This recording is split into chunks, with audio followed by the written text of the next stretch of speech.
towards national priorities. Result-based financing.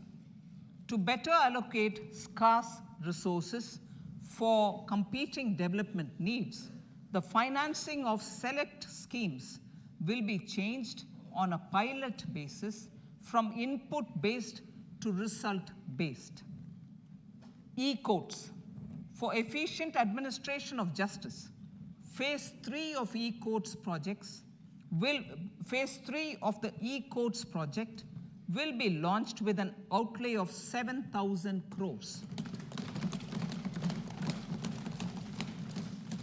Fintech services in India have been facilitated by our digital public infrastructure, including Aadhaar, PM Jan Dhan Yojana, Video, KYC, India Stack, and UPI. To enable more fintech innovative services, the scope of documents available in DigiLocker for individuals will be expanded. An entity, DigiLocker, will be set up for the use by MSMEs, large businesses, and also charitable trusts. This will be towards storing and sharing documents online securely whenever needed with various authorities, regulators, banks, and other business entities. 5G services. 100 labs for developing applications using 5G services will be set up in engineering institutions.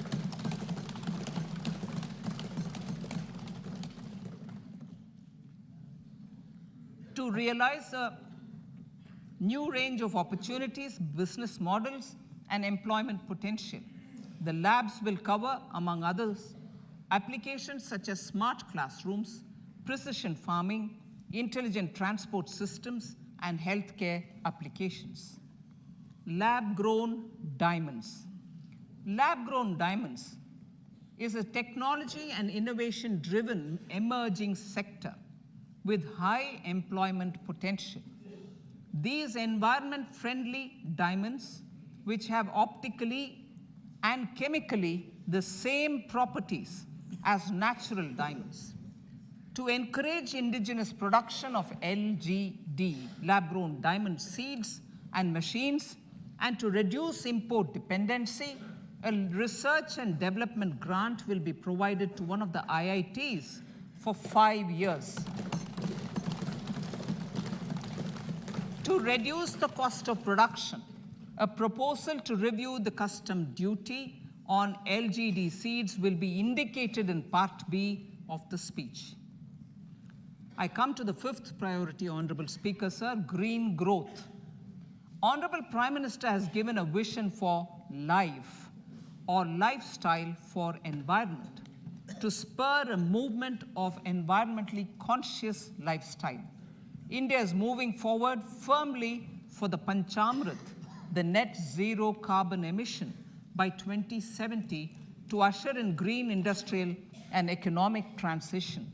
This budget builds on our focus on green growth.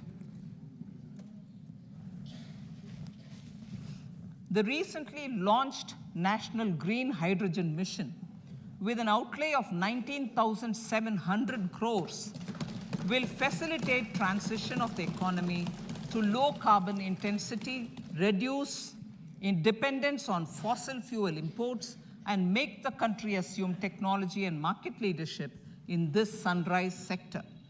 Our target is to reach an annual production of 5 MMT by 2030. Energy transition. This budget provides for 35,000 crores for priority capital investment towards energy transition and net zero objectives and energy security by Ministry of Petroleum and Natural Gas. To steer the economy on sustainable development path, battery energy storage systems with capacity of 4,000 MWH will be supported with viability gap funding. A detailed framework for pumped storage projects will also be formulated. Renewable energy evacuation. The interstate transmission system for evacuation and grid integration of 13 gigawatt renewable energy from Ladakh will be constructed with investment of 20,700 crore, including central support of 8,300 crores. Green Credit Program. For encouraging behavioral change, a green credit program will be notified under the Environment Protection Act. This will incentivize environmentally sustainable and responsive actions by companies, individuals, and local bodies, and help mobilize additional resources for such activities. PM Program for Restoration, Awareness, Nourishment, and Amelioration of Mother Earth, PM Pranam, will be launched to incentivize states and union territories to promote alternative fertilizers and balanced use of chemical fertilizers.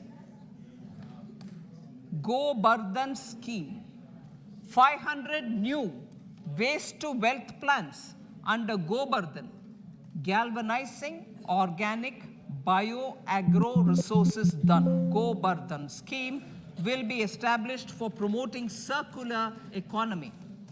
These will include 200 compressed biogas plants, including 75 plants in urban areas, and 300 community or cluster-based plants at a total investment of 10,000 crores. I will refer to this in Part B also. In due course, a 5% CBG mandate will be introduced for all organizations marketing natural and biogas. For collection of biomass and distribution of biomanure, appropriate fiscal support will also be provided. Bharatiya Prakritik Kheti Bio Input Resource Centers. Over the next 3 years, we will facilitate 1 crore farmers to adopt natural farming. For this, Honorable Speaker, 10,000 bio input resource centers will be set up, creating a national level distributed micro fertilizer and pesticide manufacturing network. Mishti.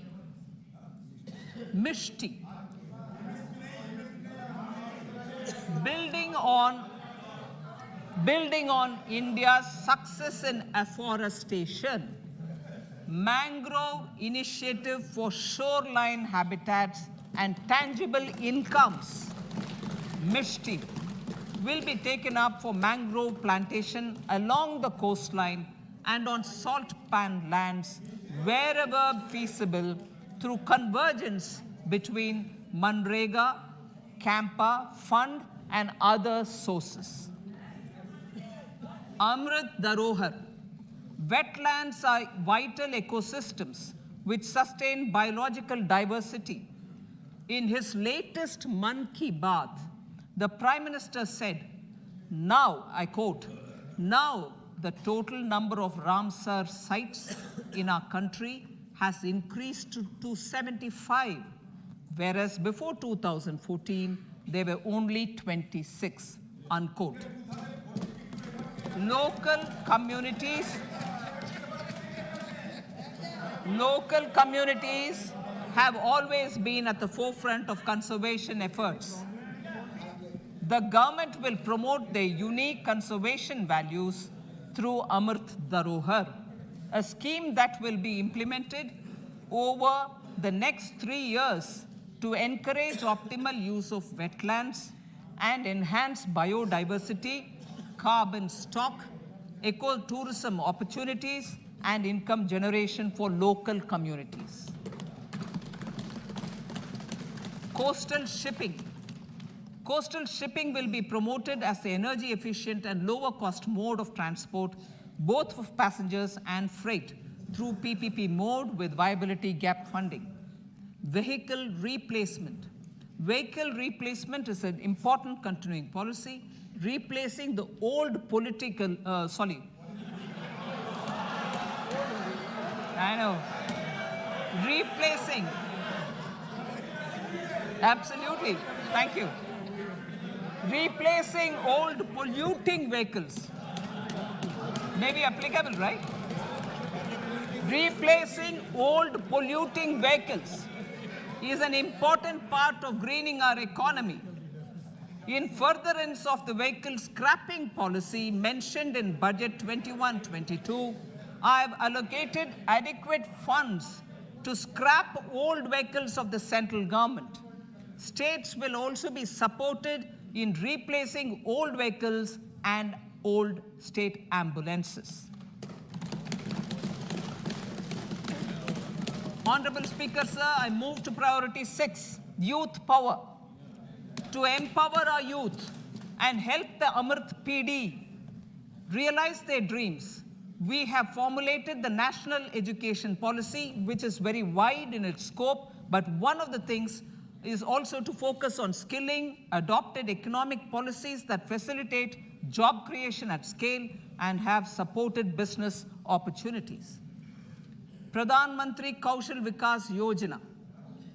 Pradhan Mantri Kaushal Vikas Yojana 4.0 will be launched to skill lakhs of youth within the next 3 years. On-job training, industry partnership, and alignment of courses with needs of industry will be emphasized. The scheme will also cover new age courses for Industry 4.0 like coding, AI, robotics, mechatronics, IoT, 3D printing, drones, and other soft skills. To skill youth for international opportunities, 30 Skill India International Centers will be set up across different states.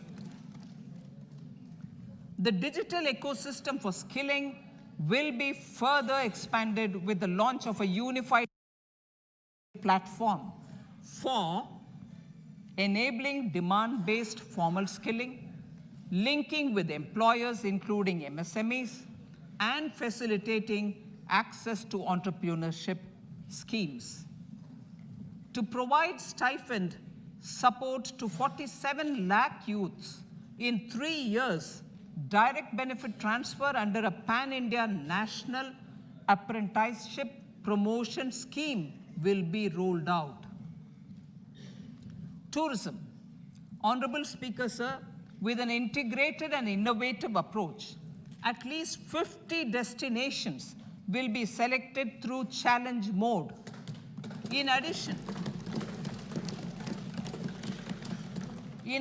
to aspects such as physical connectivity, virtual connectivity, tourist guides, high standards for food streets, and tourist security, all the relevant aspects would be made available on an app to enhance tourist experience. Every destination would be developed as a complete package. The focus of development of tourism would be on domestic as well as foreign tourists.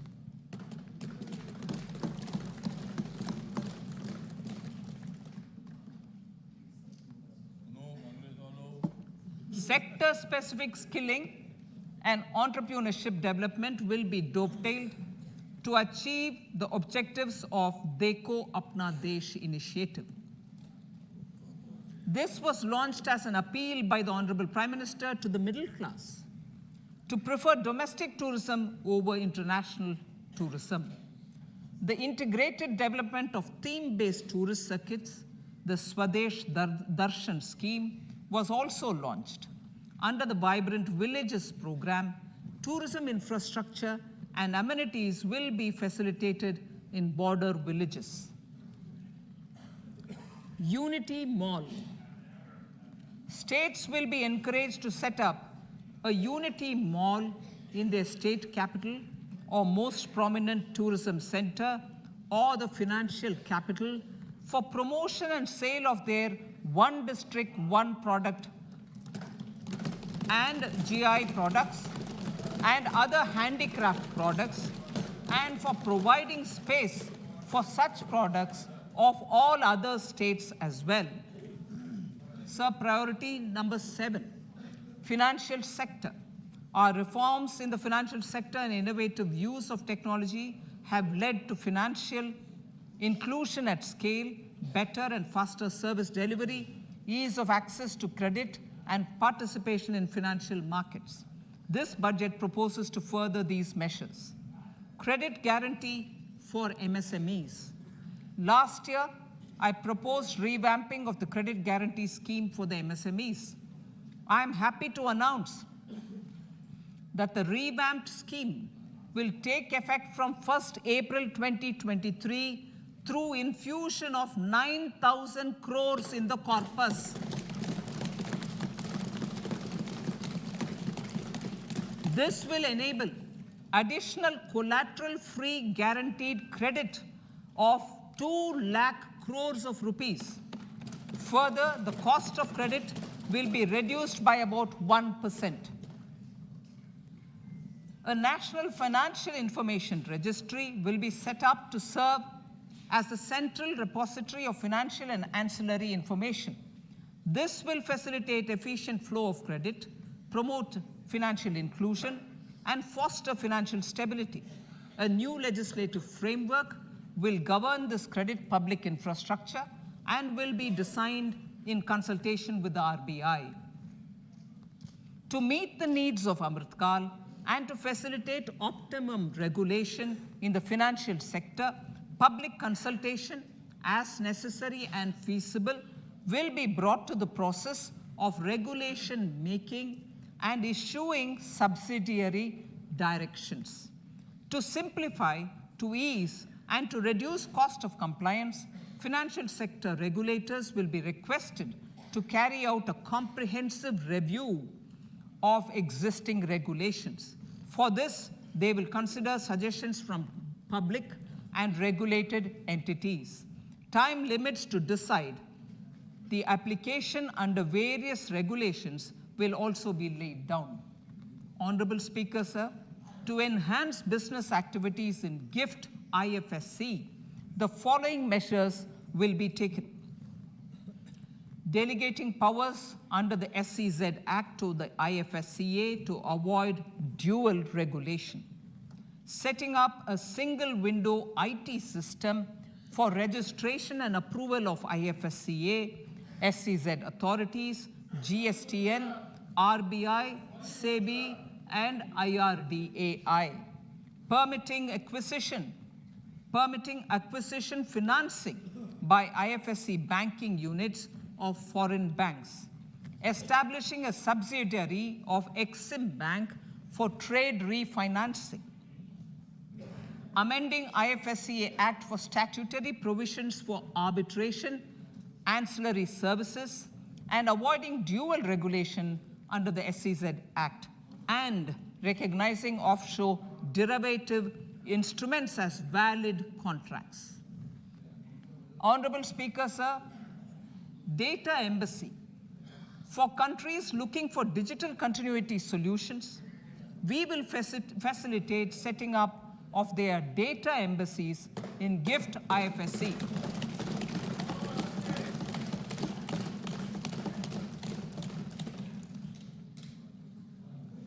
Improving governance and investor protection in banking sector. To improve bank governance and enhance investors' protection, certain amendments to the Banking Regulation Act, the Banking Companies Act, and the Reserve Bank of India Act are being proposed. Capacity building in securities market. Honorable Speaker, sir, to build capacity of functionaries and professionals in the securities market, SEBI will be empowered to develop, regulate, maintain, and enforce norms and standards for education in the National Institute of Securities Markets and to recognize award of degrees, diplomas, and certificates.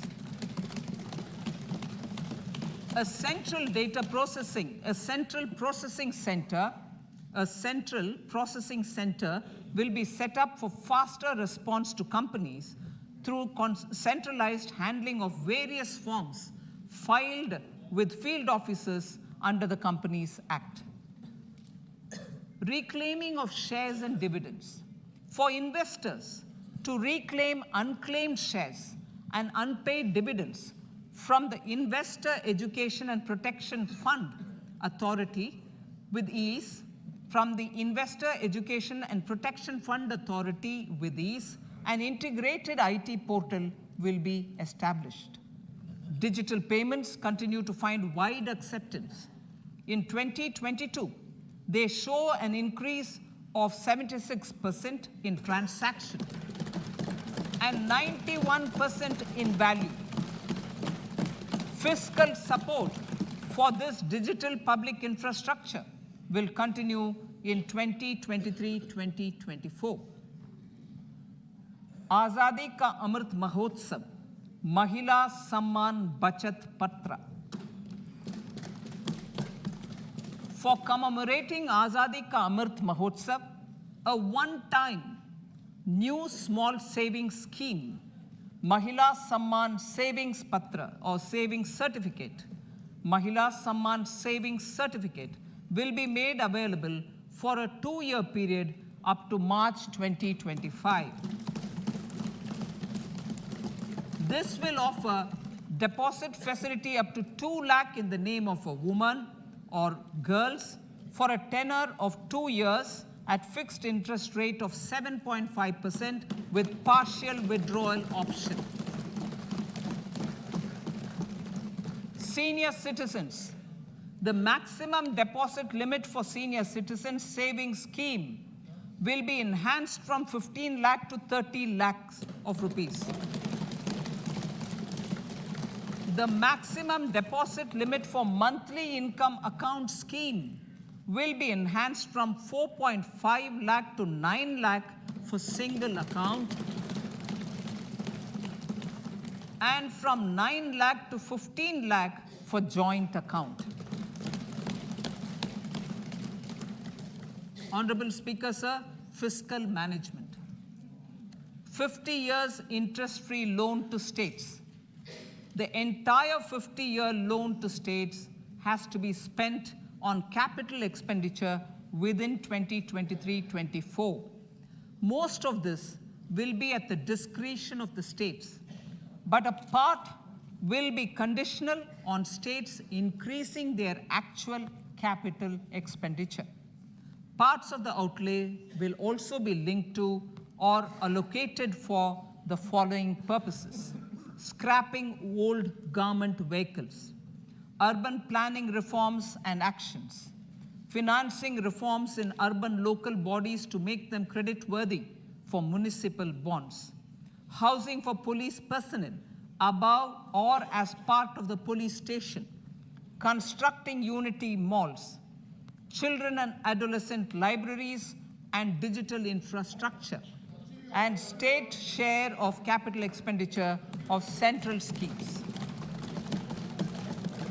Honorable Speaker, sir, fiscal deficit of states. States will be allowed a fiscal deficit of 3.5% of GSDP, of which 0.5% will be tied to power sector reforms. Revised estimates 2022 to 2023.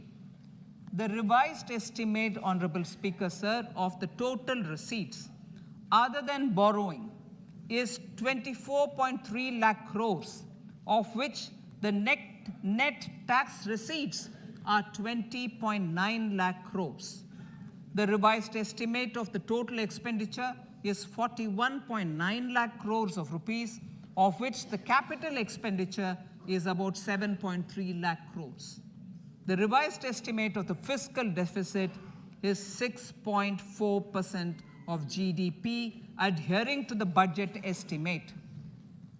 So budget estimates of 2023-24.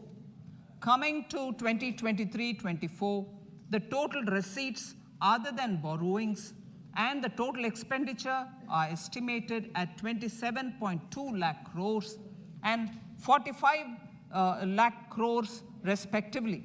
The net tax receipts are estimated at 23.3 lakh crores. The fiscal deficit is estimated to be 5.9% of the GDP.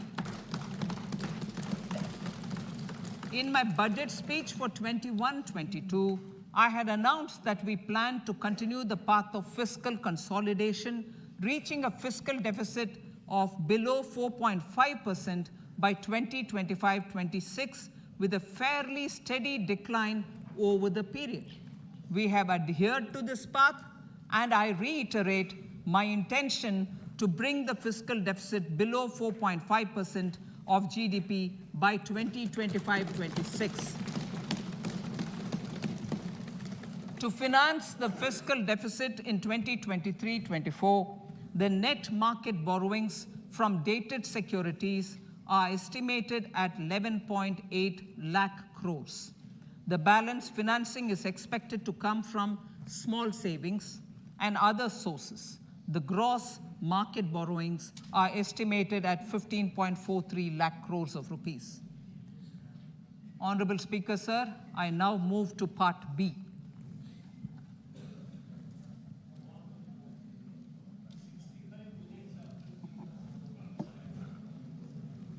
Indirect taxes. My indirect tax proposals will aim to promote exports, boost domestic manufacturing, enhance domestic value addition, encourage green energy and mobility. A simplified tax structure with fewer tax rates helps in reducing compliance burden and improving tax administration. I propose to reduce the number of basic customs duty rates on goods other than textiles and agriculture from 21 to 13. As a result, there are minor changes in the basic custom duties, cesses and surcharges on some items including toys, bicycle, automobiles and naphtha. Green mobility. To avoid cascading of taxes on blended compressed natural gas, I propose to exempt excise duty on GST paid compressed biogas contained in it. To further provide impetus to green mobility, customs duty exemptions is being extended to import of capital goods and machinery required for manufacture of lithium-ion cells for batteries used in electrical vehicles as well. Electronics. As a result of various initiatives of the government, including phased manufacturing program, mobile phone production in India has increased from 5.8 crore units valued at about 18,900 crore in 2014-15 to 31 crore units valued at 2,75,000 crore in the last financial year. To further deepen domestic value addition in manufacturing of mobile phones, I propose to provide relief to customs duty. I propose to provide relief in customs duty on import of certain parts and inputs like camera lens and continue the concessional duty on lithium-ion cells for batteries for another year. Similarly, to promote value addition in manufacture of televisions, I propose to reduce the basic customs duty on parts of open cells of TV panels to 2.5%. Electrical. To rectify inversion of duty structure and encourage manufacturing of electric kitchen chimneys, the basic custom duty on electric kitchen chimney is being increased from 7.5% to 15%, and that on heat coils for these is proposed to be reduced from 20% to 15%. Chemicals and petrochemicals. Denatured ethyl alcohol is used in chemical industry. I propose to exempt basic customs duty on it. This will also support the ethanol blending program and facilitate an endeavor for energy transition. Basic customs duty is also being reduced on acid-grade fluorospar from 5% to 2.5% to make the domestic fluorochemicals industry competitive. Further, the basic customs duty on crude glycerin for use in manufacture of epichlorohydrin is proposed to be reduced from 7.5% to 2.5%.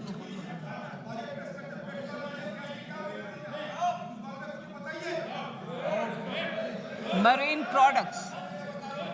In the last financial year, marine products recorded the highest export growth, benefiting farmers in the coastal states of the country. To further enhance the export competitiveness of marine products, particularly shrimps, duty is being reduced on key inputs for domestic manufacture of shrimp feed.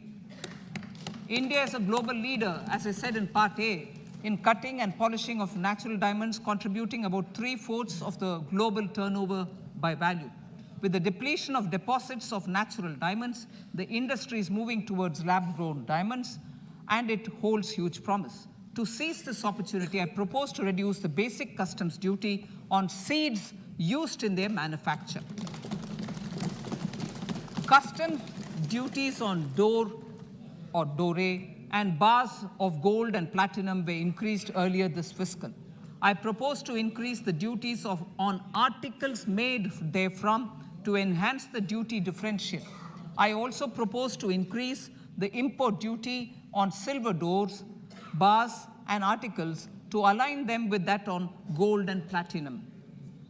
To facilitate availability of raw materials for the steel sector, exemptions from basic custom duty on raw materials for manufacture of CRGO steel, ferrous scrap, and nickel cathode is being continued.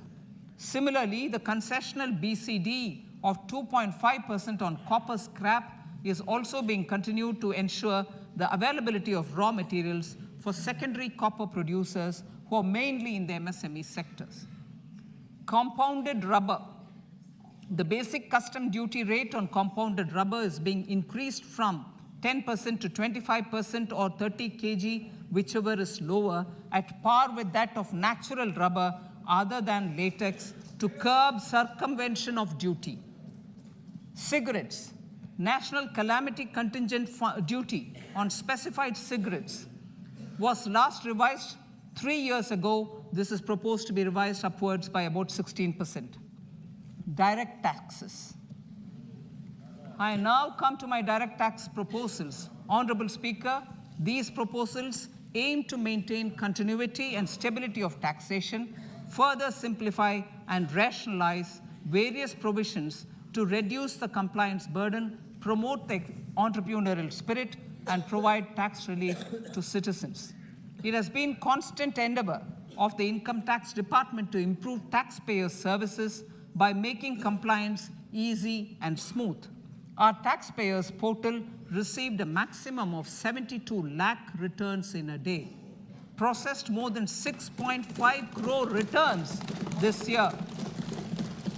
Average processing period reduced from 93 days in financial year 13-14 to 16 days only now. And 45% of the returns were processed within 24 hours. We intend to further improve this, roll out the next generation common IT return form for taxpayer convenience, and also plan to strengthen the grievance redressal mechanism. MSMEs and professionals. MSMEs are growth engines of our economy. Micro enterprises with turnover up to 2 crore of rupees and certain professionals with turnover of up to 50 lakh rupees can avail the benefit of presumptive taxation. I propose to provide enhanced limits of 3 crore and 75 lakh respectively to the taxpayers whose cash receipts are no more than 5%. Whose cash receipts are no more than 5%. Moreover, to support MSMEs in timely receipt of payments, I propose to allow deduction for expenditure incurred on payments made to them only when payment is actually made. Cooperation. Cooperation is a value to be cherished. In realizing our Prime Minister's goal for Sehkar Se Samriddhi and his resolve to connect the spirit of cooperation with the spirit of Amrit Kal, in addition to the measures proposed in Part A, I have a slew of proposals for the cooperation sector. First, new cooperatives that commence manufacturing activities till 2024, 31st March, shall get the benefit of a lower tax rate of 15%, as is presently available to new manufacturing companies. Secondly, I propose to provide an opportunity to sugar cooperatives to claim payments made to sugarcane farmers for the period prior to the assessment year 2016-17 as expenditure. This is expected to provide them a relief of almost 10,000 crores. Thirdly, I'm providing a higher limit of 2 lakh per member for cash deposits to loans in cash by primary agricultural cooperative societies and primary cooperative agriculture and rural development banks. I repeat that. Thirdly, I'm providing a higher limit of 2 lakh per member for cash deposits to and loans in cash by primary agricultural cooperative societies and primary cooperative agricultural and rural development banks. Similarly, a higher limit of 3 crore for TDS on cash withdrawal is being provided to cooperative societies. Startups.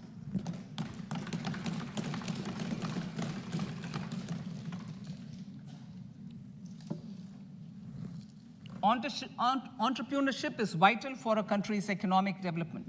We have taken a number of measures for startups and they have borne results. India is now the 3rd largest ecosystem for startups globally and ranks 2nd in innovation quality among middle-income countries. I propose to extend the date of incorporation for income tax benefits to startups from 31/3/2023 to 31/3/2024. I further propose to provide the benefit of carry forward of losses on change of shareholding of startups from 7 years of incorporation to 10 years.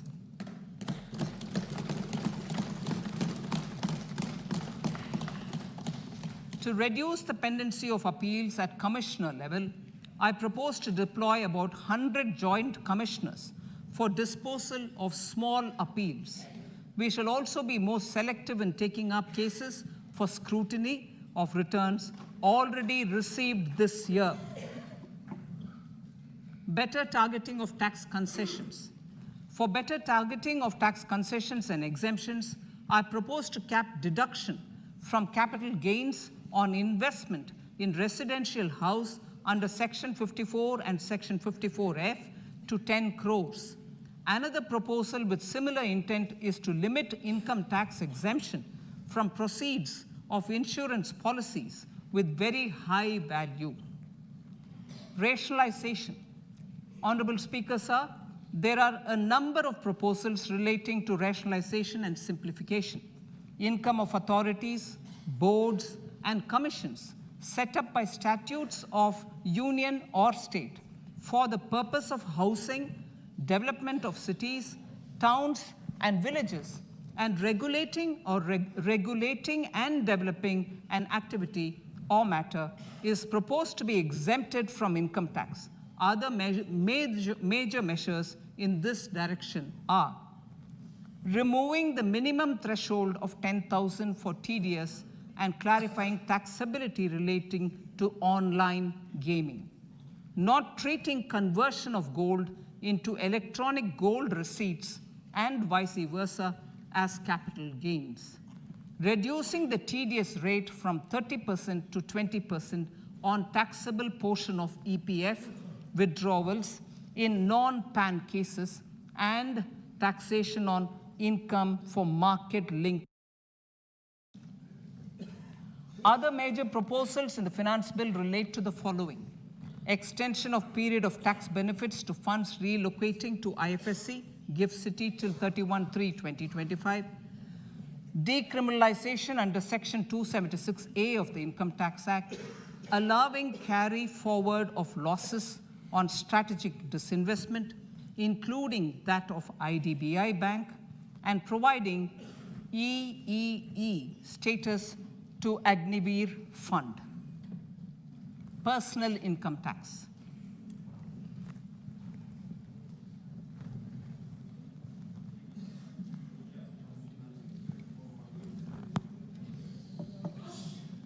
Now I come to what everyone is waiting for. Personal income tax. I have 5 major announcements to make in this regard. These primarily benefit our hard-working middle class. The first one concerns rebate. Currently, those with income up to 5 lakh do not pay any income tax in both old and new regimes. I propose to increase the rebate limit to 7 lakhs in the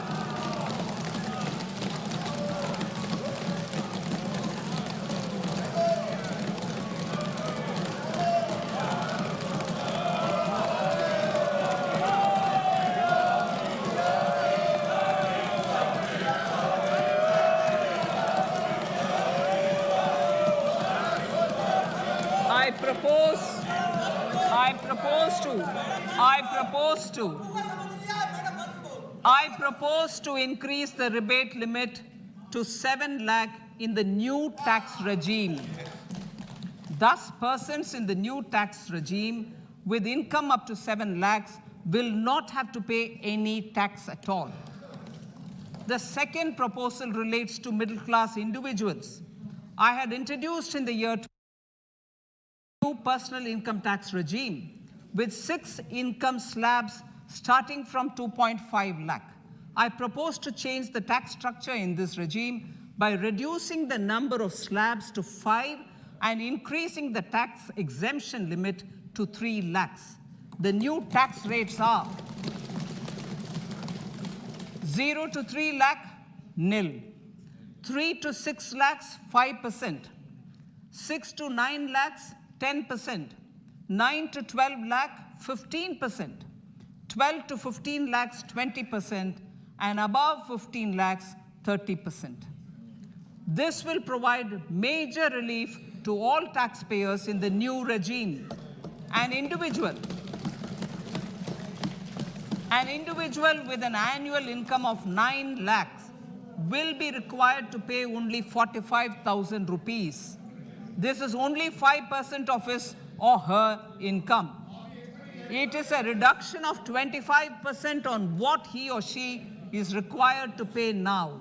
That is 60,000. So in the place of 60,000, it is now only 45,000. Similarly, an individual with an income of 15 lakh rupees would be required to pay only 1.5 lakh or 10% of his income or her income, a reduction of 20% from the existing liability of 1,87,500 rupees. My third proposal is for the salaried class and the pensioners, including family pensioners, for whom I propose to extend the benefit of standard deduction to the new tax regime.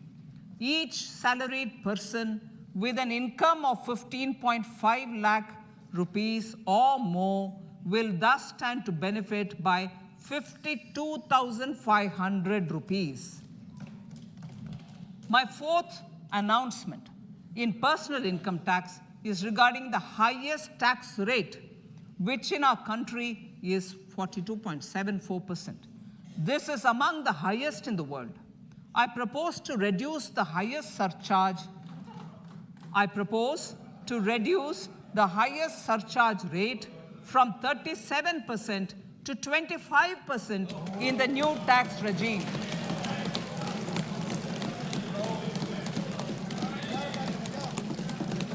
This would result in reduction of the maximum rate. This would result in the reduction of the maximum tax rate to 39%. Lastly, the limit of 3 lakh rupees for tax exemption on leave encashment on retirement of non-government salaried employees was last fixed in the year 2002, when the highest basic pay in the government was only 30,000 rupees per month. In line with the increase in the government salaries, I am proposing to increase this limit to 25 lakh rupees.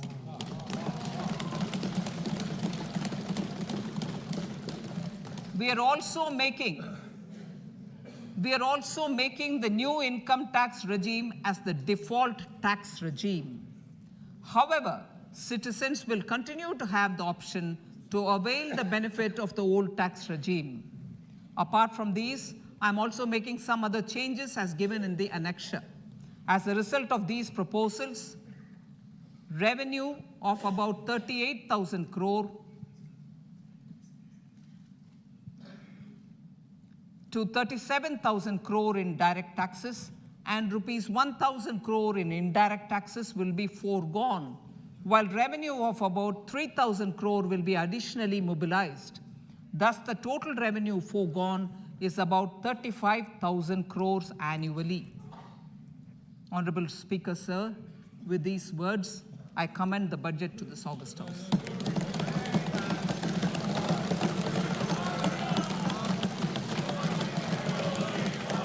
One hour, 25 minutes. Item number 1, माननीय item number 2, Shrimati Nirmala Sitharaman ji. Sir, with your permission, I lay on the table of the following statements. Under Section 3(1) of the Fiscal Responsibility Budget Management Act 2003, 1. Medium-term fiscal policy cum fiscal policy strategy statement and macroeconomic framework statement. माननीय सदस्यगण, जैसा कि आपको समाचार भाग 2 के माध्यम से पहले ही सूचित किया जा चुका है कि माननीय वित्त मंत्री जी के बजट भाषण की प्रतियां हार्ड कॉपी के रूप में उपलब्ध कराई गई है. आप बजट भाषण की अपनी अपनी प्रति प्रकाशन पलक से ले लें. आपको ये भी सूचित किया